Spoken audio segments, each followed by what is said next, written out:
C'est derrière les portes de l'un de ces appartements du quartier Saint-Michel qu'une mère de 41 ans, Kerline Jean, a été tuée à l'arme blanche devant ses enfants. Les cris et le bruit de l'altercation ont alerté beaucoup de voisins. Moi, j'arrivais, puis stationnais mon auto là, puis je prenais mes provisions pour rentrer chez moi. Je rentre, puis j'entends des cris. Tout le monde, appelez 911, appelez 911. Selon nos renseignements, le conjoint de la victime, âgé de 35 ans et père des enfants, a été arrêté sur place après s'être infligé de graves blessures. Kerline Jean est donc devenue, tragiquement, la 13e victime de féminicide au Québec en moins de 8 mois. Je suis en pensée avec la famille de cette femme. On a besoin d'être en soutien à toutes celles qui font l'objet de menaces. Et c'est déconcertant de voir à quel point ce phénomène perdure et même s'amplifie.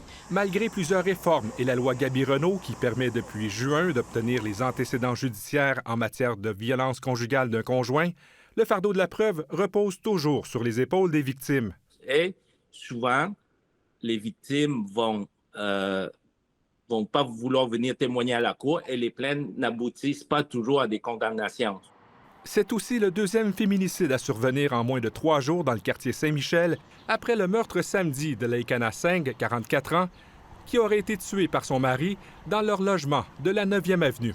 La première ministre a dit qu'elle pensait aux femmes et qu'elle ne les oubliait pas. Mais là, je pense que c'est le temps de nous assurer qu'il y aura des engagements. Et je pense que c'est la question qu'il faut poser à tous les chefs de toutes les partis. La campagne électorale sera déclenchée la semaine prochaine et les organismes en intervention espèrent que les chefs de parti s'engageront à réinvestir massivement en ressources d'aide. Ici Pascal Robida, Radio-Canada, Montréal.